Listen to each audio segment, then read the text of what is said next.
bonjour, j'espère que vous allez tous bien. Alors cette semaine, je vais faire une petite vidéo un petit peu différente. Je vais faire une analyse des 6 mois que j'ai passés sur YouTube.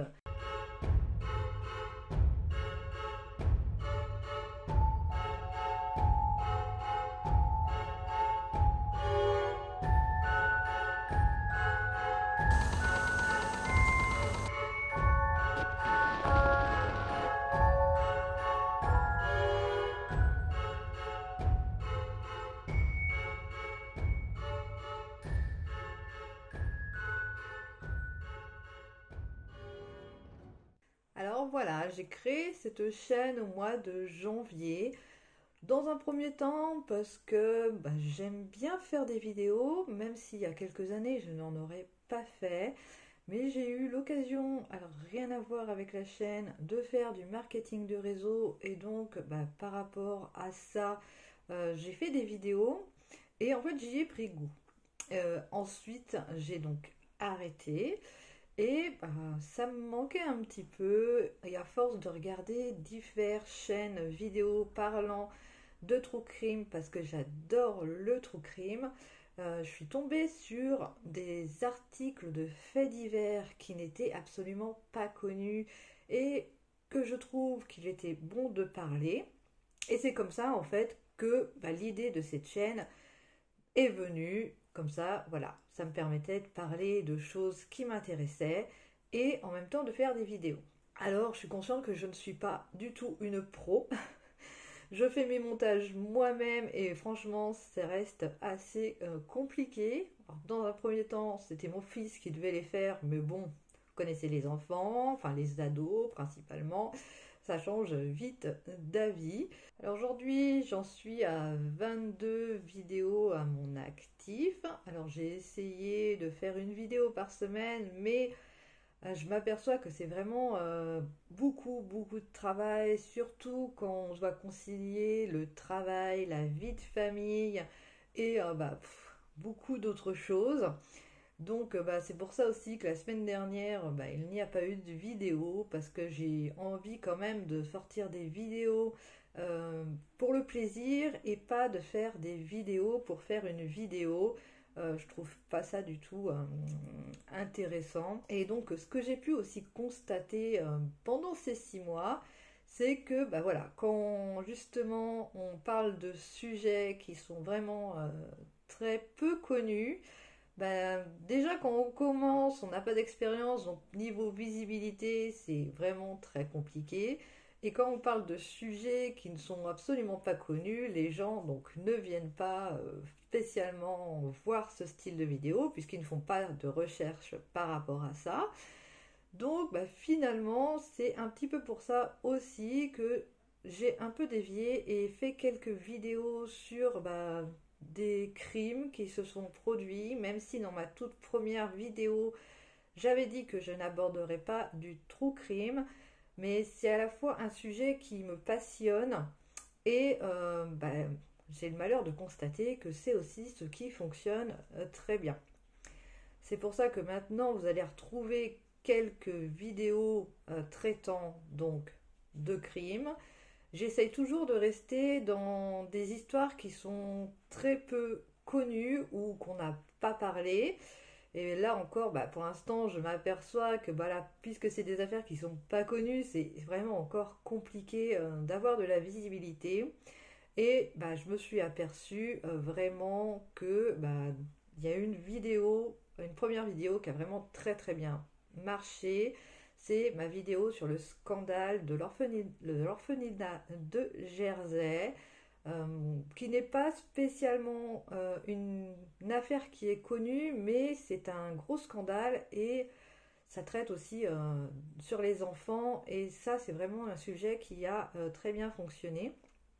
C'est une vidéo qui, à ce jour, a plus de 1 cas de vues, comparé à d'autres qui ont qu'une vingtaine de vues. Donc voilà, ça donne une idée de l'impact que peut avoir ce sujet. Et j'ai aussi fait une vidéo récemment sur une affaire qui est vraiment très connue. Et là encore, voilà, Je ne l'ai pas fait pour avoir spécialement de la visibilité. Bon, forcé est que vu que c'est un sujet qui est quand même très très connu, bah, c'est pareil, il y a énormément de passages sur cette vidéo. Mais là encore, j'ai pu constater que bah, je n'ai pas du tout traité cette affaire comme on a l'habitude de en entendre parler. Et bah, je me suis octroyé un petit peu les foudres de YouTube, enfin des personnes qui bah, connaissent cette histoire et bah, comme ça ne va pas dans leur sens, bah, forcément bah, la critique est facile et surtout, à mon avis, puisqu'ils ne vont pas du tout au bout de la vidéo, ils n'ont pas bah, toutes les informations que je peux donner et bah voilà, ils s'arrêtent dès le début, ça ne leur convient pas, ça ne va pas dans leur sens, donc c'est forcément mauvais. Après, voilà, je savais que cette vidéo risquait de ne pas plaire de la façon que j'ai traité cette vidéo, mais j'en étais consciente et donc du moment que les avis restent constructifs et respectueux, bah, voilà, je ne bannis pas les commentaires. Dans cette vidéo, il y a dû avoir un ou deux commentaires que j'ai supprimés parce qu'ils n'étaient pas respectueux.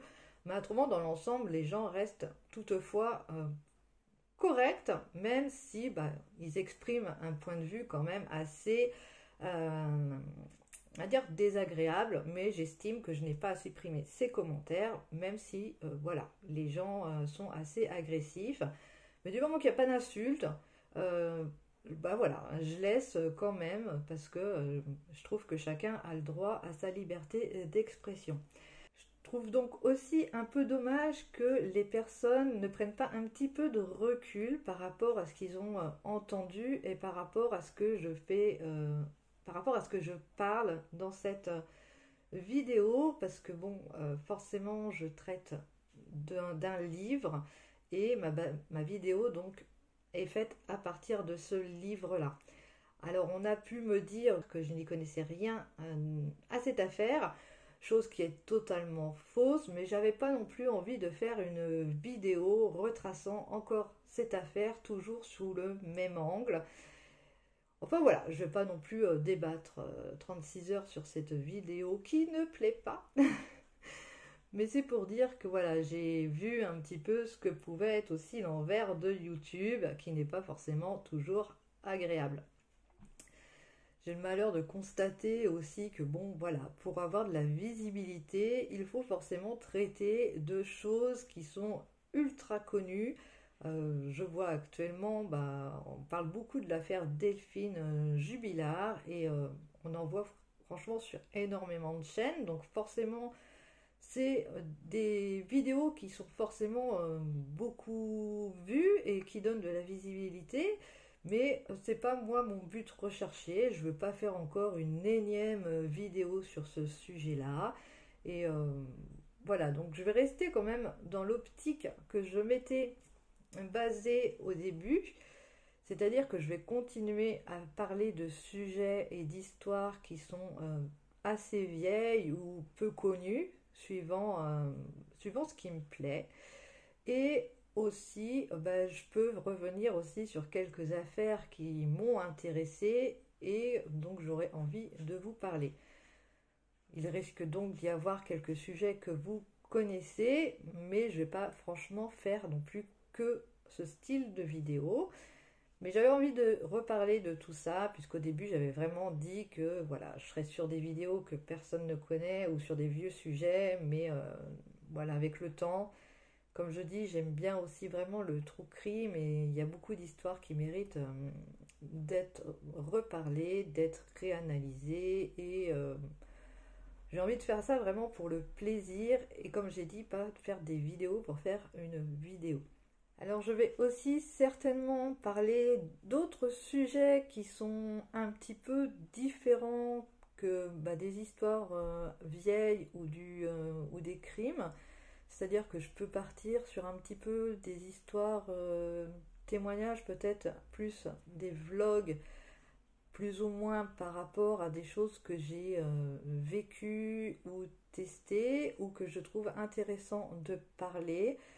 Un exemple, j'ai donc, comme je disais au début, fait du marketing de réseau pendant 3 ans. Et j'ai aussi envie d'en parler et de vous parler de mon expérience. Donc il y aura une vidéo sur ce sujet dans les semaines à venir ou dans les mois à venir. Il y a quelque temps sur Facebook, dans un groupe, j'avais parlé que je suis épileptique et on m'avait fait la remarque, mais pourquoi t'en fais pas une vidéo? Alors j'avais répondu, mais ce n'est pas donc le sujet de ma chaîne. Cependant, voilà, on m'a demandé d'en faire une et malgré tout, j'en ferai une aussi pour en parler car on m'a fait remarquer que finalement, cette maladie-là reste quand même mal connue et que c'est dommage de ne pas en parler plus. Alors également, je ferai des vidéos sur des livres qui traitent soit du crime ou soit de thèmes qui restent dans le contexte de ma chaîne. Enfin voilà, ça va être un petit peu varié, ça va être un petit peu différent, mais je vais continuer, hein. Au bout de 6 mois, pour l'instant, je n'ai pas l'intention de m'arrêter, même si je ne suis pas une pro, même si je n'ai pas de décor, comme on m'a fait remarquer. Là encore, c'est vraiment très compliqué pour moi, puisque j'ai une petite maison, j'ai des enfants et je n'ai pas de pièces libres chez moi. Donc je ne peux pas avoir de petits coins à moi pour tourner ces vidéos. Donc vous avez pu constater, j'essaye d'utiliser un peu plus ou moins 3 endroits. Donc là c'est ma cuisine, enfin mon dining room. J'utilise aussi mon salon et quelquefois je tourne des vidéos dans la chambre de mon fils. C'est suivant l'activité qu'il y a dans la maison et le bruit qu'il peut y avoir. Donc j'essaye de m'isoler pour faire donc mes vidéos. Alors j'ai conscience aussi que mon matériel n'est pas au top. Donc ça, si je continue à long terme à faire des vidéos, j'améliorerai tout ça. Et puis voilà, j'avais envie donc de refaire une petite synthèse de ces 6 mois, des choses que j'ai pu constater. Donc ce que j'ai remarqué aussi, c'est que vraiment si on n'est pas constant, forcément les vues ils diminuent. C'est vrai que ça fait toujours un peu de peine, je vous l'avoue. Mais bon, moi après, je fais comme j'ai dit, je fais des vidéos pour mon plaisir et c'est le principal. Alors là, donc j'en suis à 22 vidéos, je le disais tout à l'heure. J'ai donc 2 vidéos vraiment qui cartonnent, qui sont un plus de 1K. Il y en a quelques autres aussi qui fonctionnent bien. Mais voilà, après au niveau abonnés, 78, ça monte petit à petit. Donc je remercie les abonnés qui sont ici. Si vous voyez cette vidéo, il y a quand même plus de 98% de personnes qui regardent mes vidéos et qui ne sont pas abonnées. Donc si vous passez par là, vous pouvez toujours vous abonner. Et puis voilà, je vais continuer sur ma lancée et on verra ce que la chaîne deviendra avec le temps. Et puis voilà. Je vais vous souhaiter à tous une agréable journée et à bientôt.